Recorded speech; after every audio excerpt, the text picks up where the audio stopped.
Ya, sahabat Suara Sidoarjo, terima kasih untuk Anda masih setia di Suara Sidoarjo yang masih bergabung di YouTube, Twitter, Facebook, atau Instagram. Juga Anda mungkin yang sedang mendengarkan juga di streaming ya untuk Suara Sidoarjo pagi ini. Saya Tika Amsar yang masih bersama Anda. Pagi ini nanti kita akan lanjutkan berbincang di program Dialog bersama dengan DLHK. Pagi ini di studio saya sudah bersama dengan Kepala Dinas Lingkungan Hidup dan Kebersihan Kabupaten Sidoarjo, bersama dengan Bapak Insinyur Sigit Setiawan. Assalamualaikum Pak Sigit. Waalaikumsalam warahmatullahi wabarakatuh. Apa kabar? Alhamdulillah sehat. Sehat ya, Alhamdulillah. Ini yang memang dipentingkan sekali, dibutuhkan sekali Pak, kesehatan ya. Iya, baik. Nah, ini bersama dengan Pak Sigit, bersama juga dengan Bapak Insinyur Muhammad Rohyadi MAP ya Pak ya, Kepala Bidang Pertamanan dan PJU di LHK Kabupaten Sidoarjo. Assalamualaikum. Waalaikumsalam, Pak. Apa kabar Pak Rohyadi? Alhamdulillah. Baik, sehat ya, Alhamdulillah. Nah, sahabat, pagi ini kita nanti akan bahas tentang pertamanan dan PJU di Kabupaten Sidoarjo ya. Ini lebih ke pertamanan dan PJU begitu Pak Sigit ya. Iya. Iya. Nah, ini bagaimana untuk kondisi pertamanan sendiri di Kabupaten Sidoarjo hingga hari ini Pak Sigit? Jadi begini, Sidoarjo meskipun ya semuanya saat ini dalam kondisi pandemi COVID, tapi tentunya juga kita sebagai instansi untuk pelayanan masyarakat tetap harus memikirkan kondisi-kondisi lingkungan. Jadi dengan kondisi pandemi COVID ini terus terang yang pertama banyak juga di antara kita saudara-saudara kita yang mungkin harus bekerja dari rumah karena mungkin di kantornya sedang lockdown atau mungkin sedang pembatasan jumlah pekerja dan lain-lain, sehingga banyak kegiatan di rumah. Dan ini juga memang artinya kondisi COVID ini ya kembali lagi namanya musibah gitu. Tapi ternyata di baliknya ada berkah. Jadi dengan kondisi COVID ini kita memang mulai membuka pikiran kita. Selama ini kita bekerja secara normatif, secara manual, secara konvensional. Nah, sekarang dengan kondisi pandemi ini kita harus buka pikiran kita bekerja dengan memanfaatkan teknologi. Jadi sekarang banyak di rumah, mungkin biaya listriknya juga meningkat, biaya internetnya juga meningkat karena memang memanfaatkan teknologi informasi. Kami sendiri dari instansi layanan masyarakat juga harus memikirkan bagaimana PJU yang ada ini betul-betul bisa tetap dalam kondisi yang baik. Karena kalau malam hari kemudian banyak warga yang di rumah, kemudian kalau kondisi lingkungannya juga kurang nyaman kalau kondisi PJU-nya padam. Makanya ini terus kami pikirkan.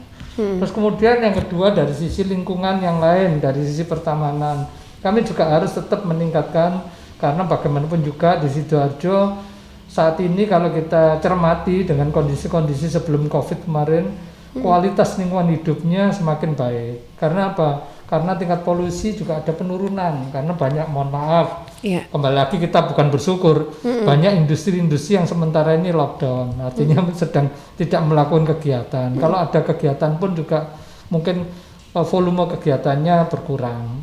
Ini juga ikut memberikan kontribusi terhadap peningkatan kualitas lingkungan hidup.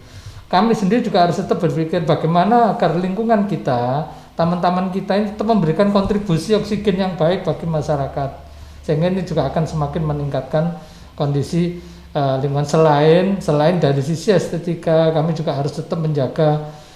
Sekarang ini sudah mulai memasuki musim kemarau, mungkin air juga sulit untuk penyiraman. Tapi tetap teman-teman dari kami dari lingkungan hidup ini Satgas penyiraman ini tetap aktif setiap hari. Mulai jam 3 pagi sampai jam 10 malam ini teman-teman masih ada aktivitas meskipun tersebar. Tapi ini semuanya bagian upaya pelayanan masyarakat supaya masyarakat di Sidoarjo ini betul-betul kondisi pandemi COVID ini betul-betul bisa memberikan kontribusi kesehatan. Ini yang menjadi tugas kita, Mbak Tika. Baik, taman ini perawatannya masih tetap berlangsung, tapi memang belum ini ya Pak ya, belum dibuka ya untuk masyarakat betul. yang. Jadi untuk RTH kita sementara memang sesuai dengan kebijakan dari gugus COVID kabupaten, sementara ini memang belum dibuka karena memang kondisinya trennya masih juga fluktuatif, kadang naik kadang turun. Nanti kalau sudah relatif stabil mungkin dari gugus COVID Kabupaten akan mempertimbangkan fasilitas-fasilitas publik ini bisa dibuka untuk umum. Baik. Nah, Pak Rohani, tadi kita sempat ngobrol juga ya, sebetulnya kalau informasinya tadi ngobrol dengan Pak Rohani, Pak Sigit, bahwa katanya sekarang itu masyarakat banyak sebetulnya yang sudah mendesak untuk ini kita butuh liburan nih, butuh refreshing nih tamannya, tapi kok gak ada yang dibuka gitu ya. Nah, ini lantas apa yang dilakukan oleh sahabat-sahabat DLK? Pak Rohadi mungkin boleh tambahkan juga. Terima kasih Mbak. Memang banyak permohonan ya, surat musik ke DLK untuk segera dibuka, terutama RTH aktif ya. Memang fungsi dari RTH aktif ini selain sebagai fungsi sebagai konservasi ya, untuk tata lingkungan, juga untuk rekreasi. Nah, dan juga di mana dalam situasi seperti ini masih belum memungkinkan untuk kita buka karena kita belum menerima informasi atau petunjuk lanjut dari tim gugus COVID Sidoarjo. Memang banyak permintaan. Sebetulnya kapan itu sudah dibuka 1 minggu, cuma melihat kondisi seperti itu ya juga partisipasi masyarakat masih belum istilahnya itu sepenuhnya mendukung dari protokol kesehatan yang dianjurkan, sehingga kami tutup kembali atas anjuran dari tim gugus COVID Sidoarjo. Nah, saya mohon maaf kepada masyarakat Sidoarjo masih belum bisa membuka ini untuk kegiatan yang bersifat rekreasi. Nah, mungkin untuk yang kegiatan yang sifatnya edukasi untuk teman-teman dari adik-adik kita yang masih sekolah mau butuh edukasi, monggo, asal ya menjaga protokol kesehatan tetap kita terapkan di situ. Ya. Baik. Nah, jika banyak komunitas seni dan komunitas masyarakat lainnya ingin memanfaatkan fasilitas di RTH, kami masih belum bisa memfasilitasi, masih belum. Tapi kalau sifatnya hanya istilahnya sosialisasi berapa 2 orang, monggo, asal tidak lebih dari 20 orang itu mungkin masih kita tolerir. Kalau ada masalah sosialisasi dan masalah edukasi. Tapi mohon maaf kalau masalah rekreasi mungkin yang sifatnya rekreatif kami masih belum bisa. Oke, baik. Ya, nah ya diikuti aja ya gitu ya Pak ya aturannya ya. Kalau memaksa nanti malah justru hasilnya kurang bagus juga, karena pastinya sudah ada pertimbangan-pertimbangan yang dilakukan oleh pihak pemerintah jika memang masih belum membuka taman-taman ini ya. Baik, sahabat, pagi ini kita berbincang tentang pertamanan dan PJU bersama Kepala DLHK Kabupaten Sidoarjo, Bapak Insinyur Sigit Setiawan dan Bapak Insinyur Muhammad Rohiyadi. Anda bisa gabung bersama kami pagi ini, silahkan bisa telepon di 031 896 1514 atau WA di 0821 3264 109. Nah, ini sebelum saya lanjutkan untuk berbincang, saya jeda dulu sebentar sahabat ya untuk beberapa informasi yang akan lewat.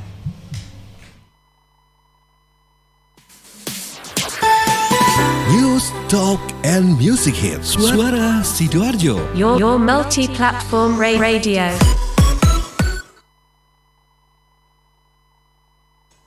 Wah, habis makan, merokok dulu ah. Ih, asap apa sih nih, ganggu banget. Mas, kesini sebentar bisa? Ya mbak. Asap apa sih nih mas? Dari dapur restoran bukan sih? Oh bukan mbak, itu di meja 13 ada yang merokok. Oh, mas, kalau minta tolong kasih tahu bisa nggak ya mas? Kalau asap rokoknya mengganggu? Ya mbak, bisa. Saya kasih tahu sekarang. Makasih ya mas. Mas, maaf mas. Oh ya, ada apa? Maaf mas, asap rokoknya mengganggu pengunjung restoran yang lain. Oh iya mas, saya matikan rokoknya sekarang. Maaf ya mas. Iya, terima kasih mas. Ingat, jangan merokok di tempat umum. Iklan layanan masyarakat ini dipersembahkan oleh Suara Sidoarjo. Your multi-platform radio. Suara Sidoarjo, lembaga penyiaran publik lokal pemerintah Kabupaten Sidoarjo.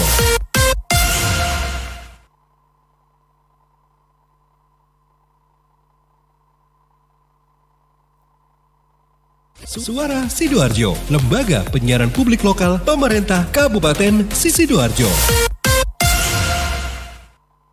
Ya, sahabat, kita masih berbincang tentang pertamanan dan PJU ya bersama Pak Rohyadi ataupun juga dengan Pak Sigit pagi ini. Saya juga masih buka kesempatan untuk Anda yang juga ingin sharing. Kalau saya baca sempat di beberapa hari yang lalu ya, di WhatsApp grupnya Suara Sidoarjo, forum Suara Sidoarjo itu ada Pak siapa ya itu kemarin ya sempat nanya tentang taman di mana itu ya. Saya lupa juga, mungkin boleh dicek dari redaksi. Nah ini saya ke redaksi dulu, Karin. Iya. Iya, jadi ini sudah ada pertanyaan yang masuk di WhatsApp redaksi Suara Sidoarjo dari Mbak Safrida di Sidoarjo. Untuk inovasi PJU ini di Kabupaten Sidoarjo apa tidak ada lagi ya Pak? Kan kalau PJU ini diberi bentuk-bentuk yang unik juga bisa mempertindak wilayah kabupaten itu sendiri. Nah ini dulu udah pernah ya ditanyain sebetulnya ya waktu kita ngobrol sama Pak Sigit.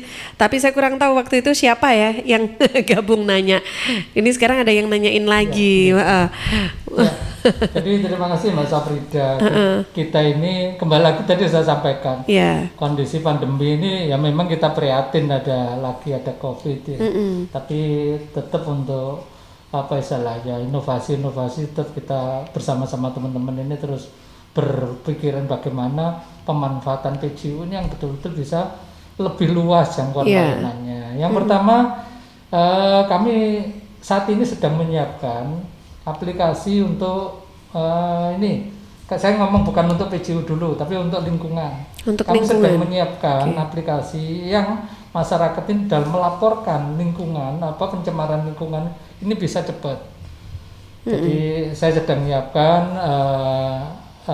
mudah-mudahan nanti akhir tahun ini sudah bisa kita launching untuk masyarakat dan ini memang sangat dibutuhkan masyarakat karena selama ini terus terang masyarakat lapor ada pencemaran, ada sampah yang numpuk, ada PJU yang padam, kemudian ada sungai yang tercemar dan kadang lewat Suara Sidoarjo. Tapi kadang-kadang nyampe ke kami agak lambat atau mungkin menyikapinya kami agak kesulitan lokasinya di mana dan ini dengan aplikasi ini harapan kami nanti bisa lebih cepat, cukup difoto, nanti mudah-mudahan bisa muncul GPS-nya, kami dengan cepat bisa menindaklanjuti. Kemudian yang kedua PJU, kami sendiri terus terang setiap tahun pemerintah ini beban pembayaran rekening PJU-nya cukup besar.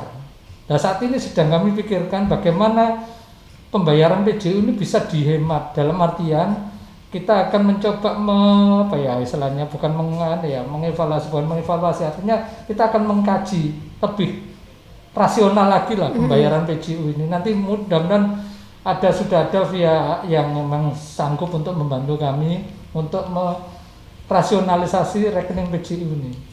Kalau itu bisa terrealisasi, kita bisa akan menghemat rekening PJU-nya dan harapannya ini bisa akan semakin meluaskan jangkauan pembangunan PJU-nya. Ini nanti ada daerah-daerah yang belum ini Pak terjangkau untuk PJU. Ya, ada. Jadi dari sekian wilayah ini memang ada beberapa yang memang belum terpasang PJU-nya. Nanti kami akan terus meningkatkan ini. Di satu sisi pemerintah juga terbatas anggarannya, anggaran pembayaran rekening yang besar. Sehingga ini kalau ini bisa kita hemat, kami menghemat rekening PJU-nya, merasionalisasi, kami akan penghematannya bisa untuk meluaskan jangkauan PJU. Kemudian yang kedua, PJU yang ada ini terus terang memang akan kami bukan modifikasi, kami akan lengkapi dengan yang namanya Smart PJU. Harapannya nanti untuk apa itu Pak Smart jadi PJU? Selama ini begini, kalau kita sekarang Mbak kita kalau jam sekarang ini kalau jam 5 itu mungkin sudah agak terang sekarang.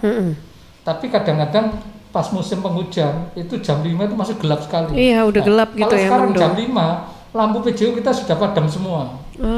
Tapi ini setelannya apa istilahnya? Untuk settingnya itu masih manual. Jadi setiap setiap panel-panel itu dia. Kan kalau ini nanti bisa dilakukan dengan Smart PJU, cukup dari kantor teman-teman ini mungkin langsung daerah sini dipadamkan jam 5. Langsung. Jadi di aplikasi langsung diklik dari kantor aja gitu ya. Terus kemudian juga gitu. Nanti kalau listrik padam, nggak perlu nunggu. Mohon maaf, sahabat pendengar Suara Sidoarjo, laporan ini mungkin bisa kami monitor dari layar yang ada di kami. Sehingga nanti teman-teman ini bisa lebih cepat. Oh, daerah sana padam, daerah ini padam, daerah ini padam. Ini harapannya nanti gitu. Terus yang berikutnya, PJU itu kalau nanti bisa diaktifkan smart PJU-nya, ini bisa menjadi alat pengamanan, artinya untuk skala kota. Artinya dalam artian begini, PJU-nya itu bisa dipasang kamera, bisa dipasang berbagai peralatan yang untuk membantu layanan di perkotaan. Ya, jadi artinya kalau misalkan ada CCTV, nggak harus setiap masang CCTV baru, mungkin di tempat PJU-nya itu langsung nanti ini langsung terpantau di dalam satu semacam command center gitu, nanti bisa jadi satu. Terintegrasi nanti ya dengan. Jadi semuanya ini sedang kami rumuskan. Tentunya nanti kami berharap mudah-mudahan nanti 2021 ini secara bertahap sudah bisa kami lakukan. Dan kemarin juga ini sedang kami koordinasikan juga teman-teman Kominfo, di hampir seluruh wilayah kecamatan sudah terpasang fiber optik. Ini tentunya nanti akan mendukung atau memudahkan kami dalam menyusun untuk pemasangan lampu-lampu PJU yang smart tadi, yang lebih PJU lebih bagus lah, bukan sekedar lampu penerangan saja, tapi lampu ini lebih kompleks, lebih lengkap fungsinya. Selain ini bisa berfungsi kamera, bisa dimatikan secara matic, nggak perlu datang dan lain-lainnya. Kira-kira begitu. Keren ini Pak ya. Pak Sigit idenya selalu ya. Menambahkan aja Mbak. Jadi untuk yang tadi untuk Mbak Safrida. Mbak Safrida.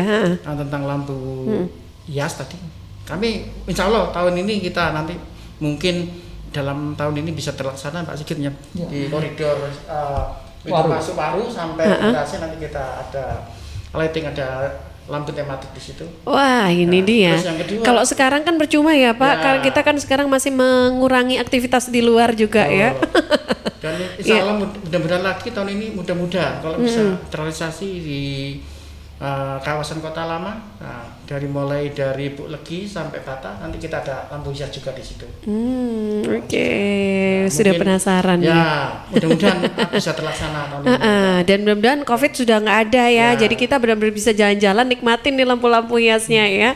Oke deh, baik. Nah ini di belakang Mbak Safrida sudah ada yang gabung lagi ya, Karin.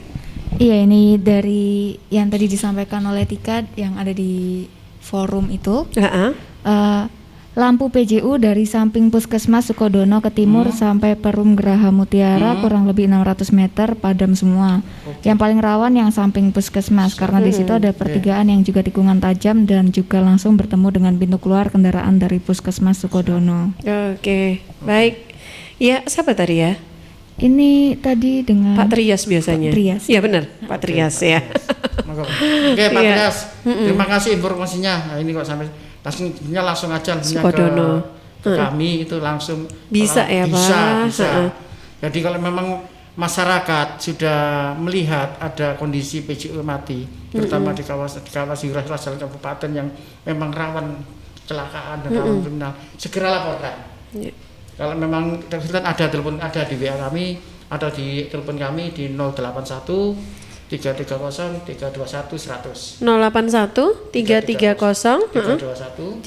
321 100. Oke, baik. Jadi langsung aja hubungi ke nomor WA ini ya. Mudah-mudahan segera kami tanggapi, kami selesaikan.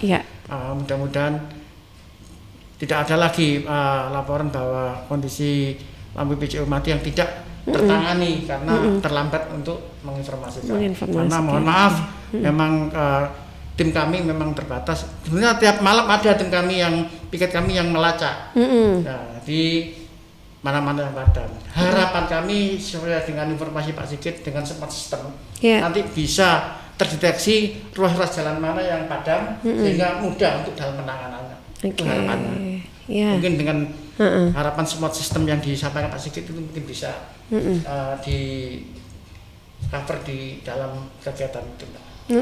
Jadi semakin mengeluaskan PJU tapi dengan format baru itu ya, dengan konsep baru ini ada smart PJU. Wah, keren banget Pak Sigit.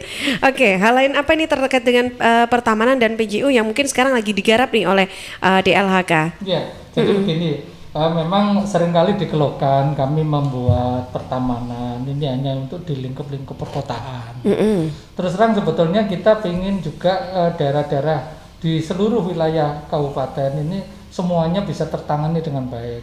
Cuma memang kadang-kadang kendalanya adalah lahan yang tersedia sangat terbatas. Contoh yang gampang aja, median jalan di jalan-jalan yang di sisi jalan arteri, contoh yang dari mulai Waru sampai Tarik, itu jalannya jalan nasional. Median jalannya sangat terbatas dan bahkan kadang-kadang ditutup semen, sehingga ya contoh yang di mana ini taman di daerah Trosobo itu mediannya juga terbatas, tapi ditutup semen, nggak bisa dipasangi tanaman, kita nggak bisa membuat taman di situ. Kemudian di daerah Krian sampai Balongbendo sampai Tarik itu juga demikian, tidak ada mediannya, sehingga kami kadang-kadang terus terang agak kesulitan untuk membuat penghijauan. Tapi kami juga mohon maaf tidak kurang akal, kami terus meningkatkan penghijauan ini dengan membuka kawasan-kawasan terbuka hijau yang baru. Jadi sebagai contoh yang akan kami lakukan dalam waktu dekat ini, kami akan membuat desain lokasi di Porong yang dulu direncanakan untuk TPA, tapi karena masyarakat di sekitar lokasi tersebut keberatan, saat ini tanah itu terbengkelai. Di Jadi, sisi mana itu Pak Sigit? ini di dekat Kali Porong, di Desa Kebon Agung, Kecamatan Porong. Ada 16 hektar tanah itu belum terkelola dengan baik. Nah, dalam upaya meningkatkan kualitas lingkungan hidup di Sidoarjo, itu sedang kami rencanakan, nanti akan kami buat kawasan terbuka hijau. Tapi tentunya bukan sekedar kami membuat hijau saja, tapi penghijauan ini betul-betul bisa memiliki nilai ekonomis, nilai produktif. Artinya begini, tanaman apa yang ditanam di sana, nanti itu tanam ini bisa dijadikan bahan bakar atau bioenergi, artinya energi alternatif. Mbak Tika, mungkin tahun 2019 kemarin kita mendengar adanya industri tahu di Tropodo yang menggunakan sampah plastik impor untuk bahan bakar. Kami terus terang melarang. Kementerian pun sampai turun, provinsi turun, kepolisian turun. Tapi kan kita tidak ada artinya hanya melarang, harus kita memberikan alternatif. Di TPA yang di Kebon Agung tadi yang direncanakan untuk TPA, itu nanti akan kami jadikan kawasan terbuka hijau yang tanamannya nanti setelah cukup umur minimal 3 tahun itu bisa dipotong, kemudian nanti dijadikan bahan alternatif, bioenergi. Ini sedang kami matangkan. Jadi desain sedang kami siapkan, nanti juga akan survei kandungan tanahnya seperti apa. Nanti Pak Roy membangun kawasan terbuka hijau di sana, tapi tanamannya harus tertentu sesuai dengan lahan unsur hara yang ada di situ. Oh ini cocoknya tanaman jenis ini. Nah, itu nanti kami sehingga jadi kawasan ruang terbuka hijau seperti mohon maaf hutan mini, tapi yang punya nilai ekonomis. Sehingga nanti kalau cukup waktu dipotong, ditanam lagi, potong dan lagi, sehingga nanti kita bisa memberikan alternatif bahan bakar yang ramah lingkungan bagi industri yang di Tropodo, dan industri bukan hanya Tropodo, yang lain-lainnya juga nanti akan kami pertimbangkan. Ini sedang kami rumuskan. Wah, ini dia ya. Keren, Pak Rohedi, silakan mungkin ada yang ditambahkan. Memang semangatnya masyarakat Sidoarjo untuk membangun ruang terbuka hijau atau taman ini sangat tinggi, Pak. Banyak yang menyuarakan ke kami, berkirim surat, Pak, kami punya lahan, tolong dibuatkan taman. Tidak survei. Nah, cuma banyak dari wilayah dari suatu komunitas membuat proposal pembuatan taman di wilayah tertentu. Setelah kami survei kita tahu lahannya. Yang paling utama adalah aspek legalitas lahannya, Mbak. Ini aset ini pengelolanya siapa? Nah, setelah kami turun ke lapangan, banyak aset-aset itu yang bukan asetnya Pemda. Bukan, ada yang asetnya Pemda tapi pengelolanya bukan di DLHK. Nah, ini yang menjadi PR bagi kami. Dengan semangat masyarakat Sidoarjo yang begitu antusias dengan membangun RTH, nah, jadi saya hanya menyarankan, memberikan saran kepada masyarakat yang begitu tinggi semangatnya untuk membangun RTH, melihat dia sudah menawarkan lahan. Nah, cuma kita lihat dulu aspek legalisnya. Kalau memang itu lahannya desa, bisa kok diusulkan lewat desa punya dana sendiri APBDes, kelola di situ. Apalagi sekarang membangun perkembangan desa itu juga lewat situ bisa. BUMDes bisa biayai. Banyak sekarang itu Pordawis itu membuat suatu RTH di tempat menjadi kawasan wisata dengan Pordawis. Jadi tidak pengelola secara mandiri ya. Tidak bergantung kepada dinas terkait. Oke. Yang lahannya Pemda bukan dalam pengelolaan DLHK. Usulkan kepada pengelola asetnya. Biar dirapat bagaimana, peruntukannya biar jelas gitu. Iya. Oke. Nah, jadi itu. Jadi sekarang banyak masyarakat yang sampaikan begitu. Woi, lahannya Pemkab Sidoarjo. Ya, dilihat dulu siapa pengelolanya. Gitu. Nah, kalau pengelolanya betul-betul itu DLHK, kami pasti akan kami rencanakan itu. Karena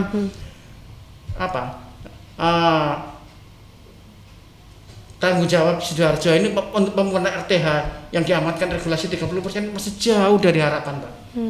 Sehingga kami juga mengenjot itu. Terima kasih atas partisipasi masyarakat yang begitu antusias. Tapi kami juga tetap akan mengambil itu. Oke, baik.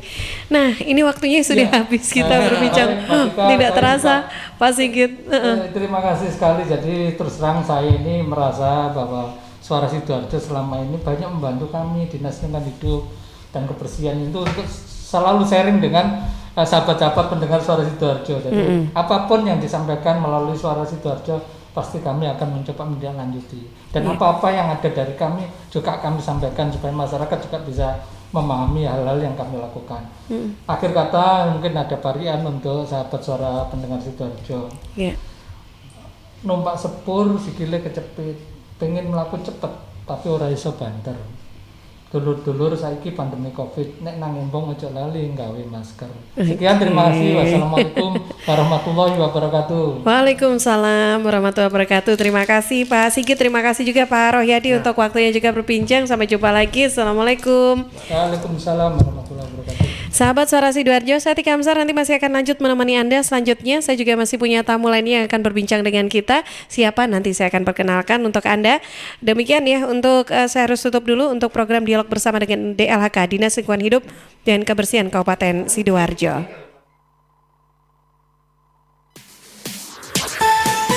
News, Talk, and Music Hits. Suara Sidoarjo. Your multi-platform radio.